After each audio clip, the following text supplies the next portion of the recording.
Shopping for SUVs? Dublin Chevrolet will save you money. Drive the new 2020 Chevy Traverse for as low as $31,599. Call, click, or come see us. Dublin Chevrolet, the only dealer you will ever need.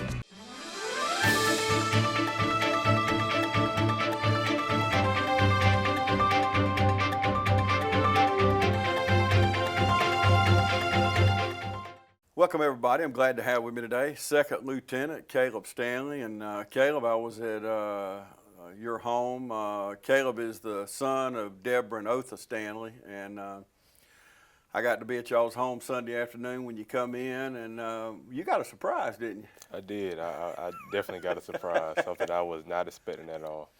So they picked you up down at Hunter Army Base. Is that right? So I arrived at Hunter Army Base. Then I shuttled to Fort Stewart, and I was received at Fort Stewart. That's where Mom and Daddy was, huh? Correct. When you first saw Mom and Daddy, how did it make you feel? I was just ecstatic. I was very, very happy just seeing my fiance and my mom, my dad, being able to hug them and hold them again. It was just a great and happy feeling. Yeah. Now you've been stationed in Afghanistan. Tell our viewers a little bit about that. How long have you been there? And tell a little bit about that experience. So I've been going away from home since December 2018. 9 months in Afghanistan.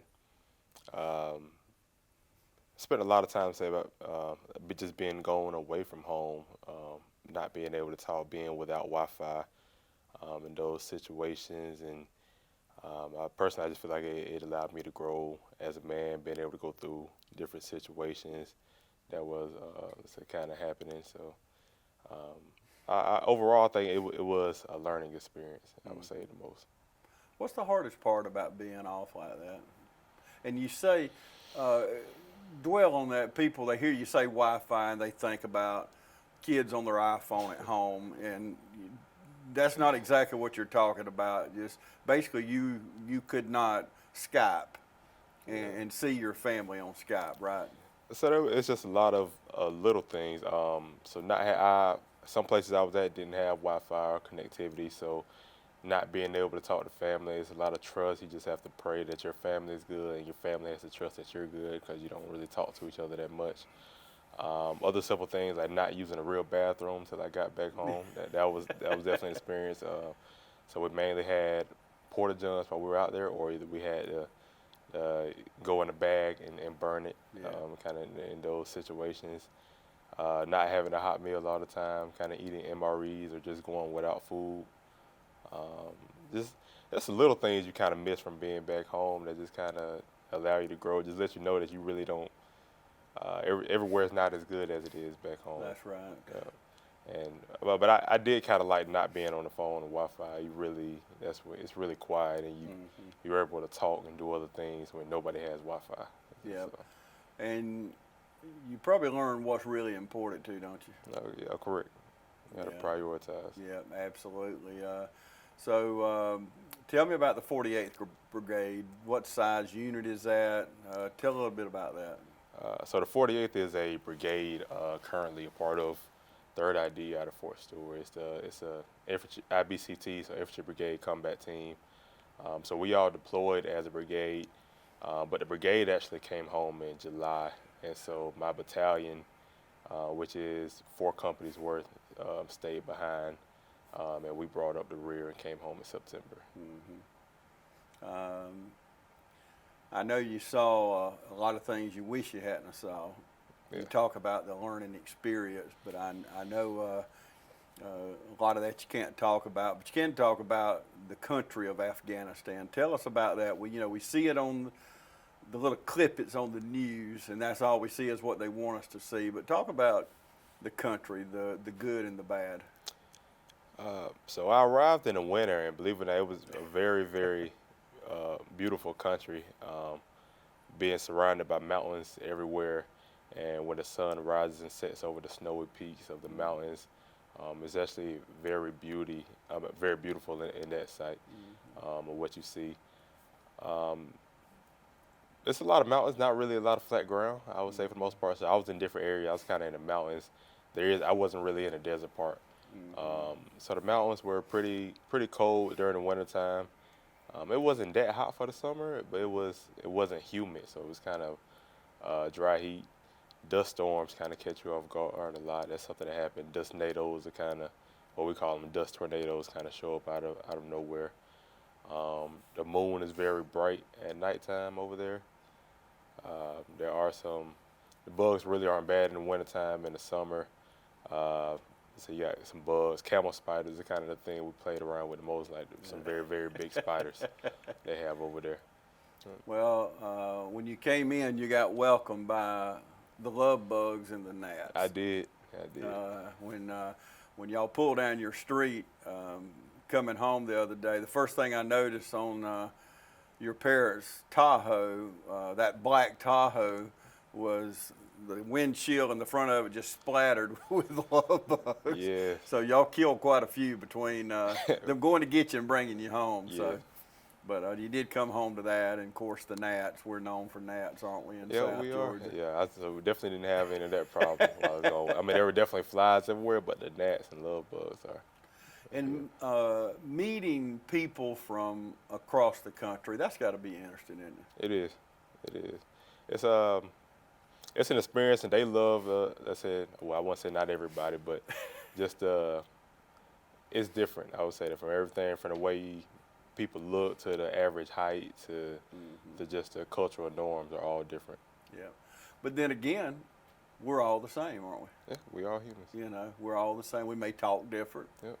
We may act different or drink hot tea or cold tea or whatever, just some of our idiosyncrasies, but we are all the same, basically. And that leads me to the fact that I know your background and your faith is strong, and I'm sure that's what got you through a lot of those times. But with that said, you meet a lot of people with different background, whether it be Hinduism and Muslims, and talk a little bit about that. And you have to respect people's belief, don't you?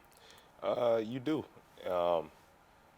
So definitely, so Christian, definitely my faith base, it is still the majority. You start to see a lot more religions become more prevalent. And I guess it goes back like being an educator as well. So it's kind of a tolerance thing, let's say. So I believe in what I believe, and definitely that. So my parents brought me up in a Christian home, so you kind of see some other different faith-based things while being gone, and it's an experience as well. Just understanding, let's say, what's going on, their point of view. So definitely, I'll say in Afghanistan is not the place to kind of push your religious views. That's so definitely like you pray, evangelize it in your own type way, but so they would take their religion very, very seriously. I was there during Ramadan. It's very disciplined, and religion kind of drives the train in Afghanistan, and so they take it very seriously. Yeah, and as we all should. Yep. And I believe that's the good thing about America, and just what you stand for, being in that uniform, that we all have the right as Americans to worship how we want to, or not worship, if that's what you choose to do. But we're going to take a break, and we're going to come back and continue our conversation with Second Lieutenant Kaleeb Stanley. We'll be back right after this. The City of Dublin Natural Gas provides the most cost-efficient source of energy available today. So for your home, choose the most natural resource. Safe, clean, efficient. All new subdivisions around the Dublin area have natural gas available. Start reducing your energy bills today with Dublin City Natural Gas Department. Natural gas, the smart choice. Call 277-5048 today and let us help you start saving today. Welcome back, everybody. I'm continuing my conversation set with Second Lieutenant Kaleeb Stanley. And Kaleeb, we talked a little bit about coming home, and of course, when you saw your fiance, I know she was happy, wasn't she? Yeah, she definitely was. This was her first time. She really doesn't have much military in her family, so this was her first experience moving into that military spouse life. So yeah, it was a learning experience, just as hard on her as it was me. Yeah, yeah. And seeing her face, I saw some of the pictures when they first saw you when you got there. I know she was happy, and I know your mom and daddy were happy too. But there's that relationship between fiancés, that you have fell in love with that person, and then you've had that time that you couldn't be around each other. You chose this military career, and she knew what she was signing up for up front, didn't she? She did. She did. I definitely had to explain that to her. Just the possibility, well, almost guarantee of being gone away from long periods of time. So we've known each other about 3 years now. I've been gone at least 18 months out of those 3 years. And Well, so she's a sweetheart, a beautiful young lady, and you done well in that department. Thank you. You done very well. Of course, she had a high bar, and you had a high bar because being raised by the mom that you were raised by, and a lot of boys, you know, when they got a mom like you know, that bar is pretty high when you go looking for a girlfriend or somebody you're going to be engaged to and possibly married in the future. So that bar was high, wasn't it? It was, definitely. So my mom definitely said raised me in the right way, knowing what to look for, and just kind of understanding and seeing what a good woman is. So. Talk to me about growing up in the Stanley family. Tell me about your childhood. So growing up in the Stanley family, there's a lot of us. I just start right there. So it's always fun, as you can see, the event that what we had. I have a lot of cousins. So my dad is one of 14, and so there's a lot of cousins. So we've always been getting together since I was a child. So I would just say it's a very strong family bonds, and just the family ties growing up. So I'm the baby of 4 siblings, so I kind of grew up by myself for the most part until my nieces and nephews moved in with us. But it's always been just kind of easy going. I've just kind of been driving forward for the most part what I can remember. Yep. Well, one thing about Lawrence County, there's Stanleys everywhere. There are. You know, you talk about your dad's siblings, and I believe I know every single one of them. And one thing about their parents, your dad's parents and his siblings' parents, you know where their faith come from, because across the board, your aunts and uncles are godly people. All the way. And I'm telling you, I don't think there's one that I don't know, but the lives they live, and what they've taught you and your cousins, you'll carry through your entire life, won't you? I will. I said we're rooted down. Let's say, so as our generation of cousins, we may still be trying to learn ourselves, but we know what bond and family ties we come from. Yeah. And so family is so important. It is. Family is so important. And it was so good to see. I got there early Sunday afternoon at your mom's house and dad's house, and the way they greeted me, welcomed me right in. Of course, your grandmother was cooking. That's hard to believe, isn't it? No. You know, Louise, she gonna be cooking. She loves. She was cooking, and she pulls out these little sweet potato pies. They were about like that. I don't know if I got any footage that you can watch throughout this interview, but a lot of the footage that you're watching as we talk is footage that I shot Sunday afternoon, so the audience is enjoying a lot of that. They're seeing what we're talking about, you know, your family, but your grandma pulled out those little sweet potato tarts. That's you know what they are. Yeah, you know, see, when she makes them, she tries to hide them, and we only put a certain amount out, and so I kind of give them out as they come around. But yeah, that's her secret right there. My friends, they love them. They ask me to buy them from them. I told her she needs a franchise, and people love those tarts whenever she makes them. Incredible. Yeah. They were incredible. And I got the very first one. So I got before Caleb ever got to town. So see, I hate to upset you on television, but anyway, I did get the first one. That's good. That's shared. She loves them too. And it's kind of good because she doesn't make them all the time, and she only makes so many, and so that's what makes them So good, but they're the perfect size. It's the perfect. They are. It's I perfect. mean, you know, a big pie, that's one thing, but Yeah. these were just that like you said, they were the perfect size, and just incredible taste. These little sweet potato tarts, I guess that's what you're calling them, huh? So they're well known in the Stanley family, I take it. They right? are. They are. People go looking for them. When they don't see them, they know they're somewhere stashed away. Well, I could tell the looks I was getting. It was not, and I read people pretty good, but when she gave me that one, I was not getting good looks. So I'm thinking, looking back now, and I wondered what was going on, but nobody else had gotten one. So that's what I see looking backwards there. Either grandma is going to give those out, or I'm going to give them out. So they're usually not open to the public when they're around. Like, she has to give you one, or I have to give you one. So was She you don't expecting that? Did you know when you got home, Grandma was going to cook them for you? I wasn't. So what I had in mind was really that I was just going to get picked up. I had a feeling my grandma would be home.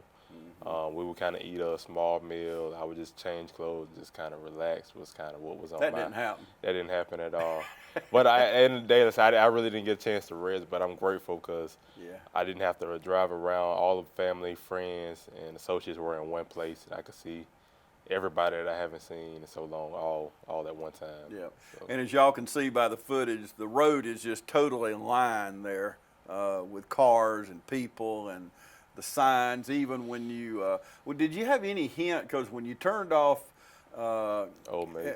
yeah, and I don't want to really get into where your parents live. I really don't want to disclose that. But yeah, that area. But when you turned off that main highway, you did see a sign there said "Welcome Home." Once we pulled into the neighborhood, I seen my face on the sign, and I was Yeah. just like, "What in the world?"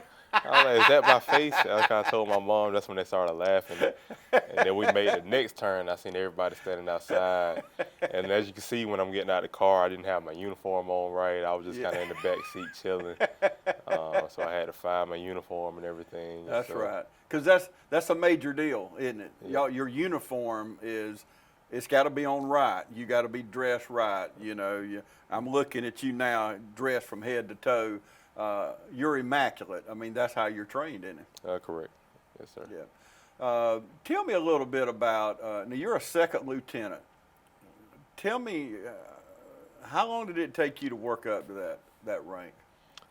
So actually, I'm should be a first lieutenant right now. So my paperwork is kind of still being sorted out, but technically, I've been in a first lieutenant role since November 2018. Okay, good. But as far as getting into the officer route, so I enlisted in 2012. I commissioned as an officer in 2017. So I kind of spent some time on the enlisted side. I went to the University of North Georgia, where I got a degree in middle grades education, completed the ROTC program there, went to basic officer school as well. So altogether, it took about 5 years, I would say, between me joining the military and changing from enlisted to an officer. And did you, from the time you got in the service, was that an ambition? Did you want to work toward that?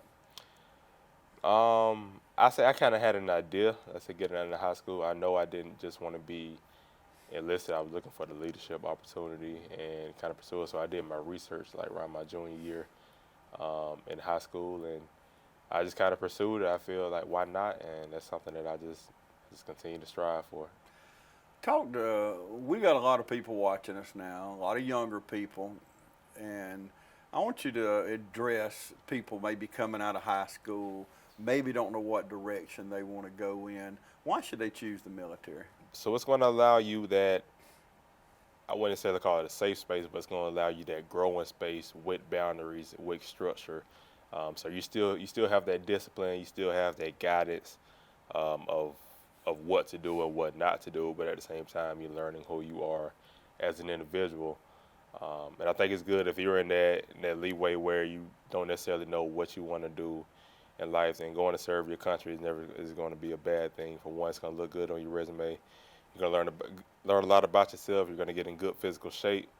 You're going to go through some situations, and it's going to kind of tell you, especially being out of Dublin, meeting people from all around the world and learning how to work with them. It's going to cause some kind of, I would say, situations, but you'll learn from them and learn how to deal with people. So I believe it'll help anybody as an individual. If you have the opportunity to serve, then why not? And so, yeah. And it's got to feel good, Caleb, to serve the United States of America. it does. It does. I know we have our own problems here in our country that we're constantly working through, a lot of past stuff that we can't let go. But there's nothing like seeing that American flag fly on foreign soil. Yeah. That's a sight to see and to feel it. When you see that flag fly, that means friends, that means family, and so it's a different feeling seeing the flag in another country versus here. Yeah. So. And it brings us together. Yeah, we have problems. We always gonna have problems. Families have problems. Correct. And as Americans, we're family.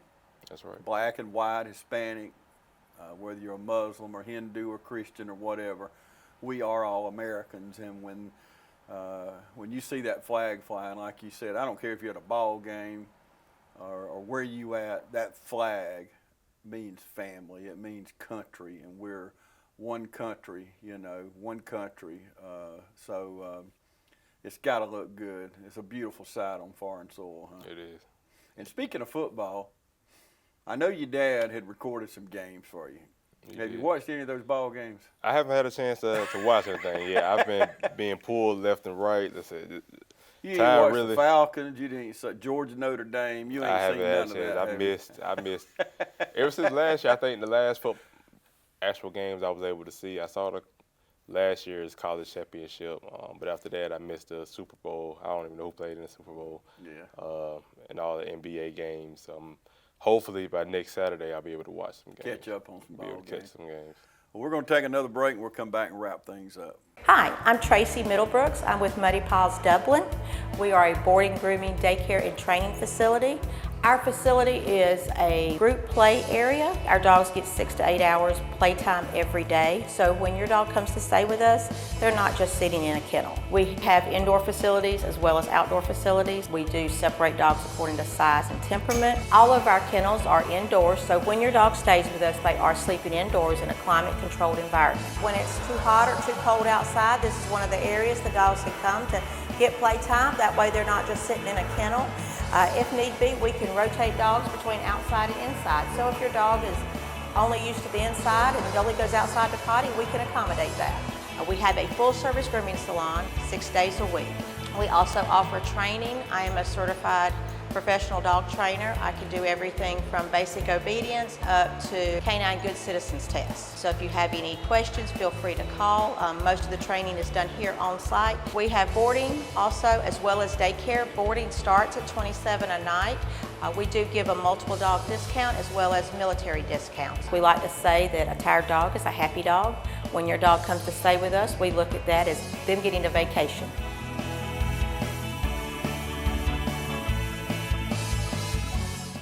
Welcome back, everybody. We're going to wrap up our conversation. I've been talking with Kaleeb Stanley. You have been in Afghanistan. You have been in other parts of the country. I haven't asked you in this conversation, when did you actually enlist in the Army? Senior year, February 2012. Okay, 2012. So, the Bible says life's a vapor and then you vanish. And you look back these last 7 years or so, I'm sure they flew by, didn't they? They definitely did. I don't know. I feel like I go away for a little while and come back, go away for a little while and come back. So I feel like I've been just very transient since I left the nest after high school. Yeah. And you're going to continue on this journey. You're going to make a career out of the military. That's the plan. Yeah. And fiance, she going to roll with you on that? She is. I definitely, her and my mom definitely don't want me to go away again, but it's kind of the inevitable. So yeah. I will say that for anybody looking to join the military. So it's going to be pretty hard to join and not deploy. So deployment is, so training is like practice, but deployments are the real game. So that's kind of part of the military. Especially when you're in a combat unit. Exactly.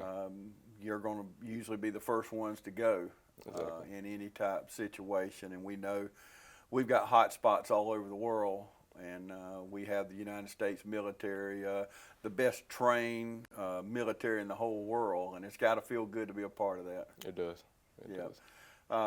Before we go, when you first put that uniform, I know how good you look in that uniform. I mean, there's nothing like, and y'all watching us on television, I know all of us, we talked about it a while ago, all being Americans, but and living in a town with a VA hospital. And I know every time I'm in the VA, which is quite often, I just stand in awe to be in the presence of those people that a lot of them gave limbs, gave their minds, and a lot of people gave the ultimate sacrifice. That's right.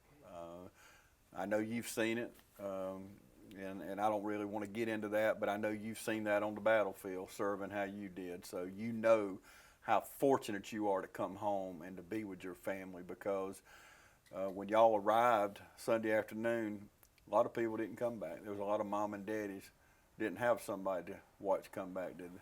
That's right. So fortunately, so nobody from my battalion and unit really got took anything too seriously, but it definitely happened around us a lot, and that's the real part of war. So that's something that it can happen at any time here, but it's just something about losing it overseas and that happening to families. And so I keep those families in my prayers all the time. Absolutely. Well, I know you're not going to be home long. That's why I wanted to grab you. We did get to talk some Sunday afternoon, but you know, I wanted to sit down where we're not swatting gnats and That's right. and people trying to grab at you. And I know all of you have enjoyed watching the video of Kaleeb coming home Sunday afternoon, and I want to thank Deborah and Otha for inviting me out to their home Sunday afternoon. Your mom and dad are just wonderful friends, and I think about your career in the military. Your mom's just getting ready to retire. She is. And you just getting yours kicked in gear, aren't you? I am. But we're glad you're home, Kaleeb. I appreciate you coming in. I know you got a lot going on while you're home, but thank you so much for taking the time and coming in and talking to me. Anytime. I appreciate it. Thank Great you so opportunity. much. Thank you. And thank you for your service. Thank you. Thank you for all you do for our country and our community also. But we're so proud of First Lieutenant. Should be, not yet. You know, let me sign off on that paperwork before we go. Second Lieutenant, we're getting all the paperwork right, but next time we sit down with Kaleeb, he's going to be a First Lieutenant or something, probably even higher than that before we get back together. So we wish you the best, though. We really do. And thank y'all so much for joining us today right here on TV 35.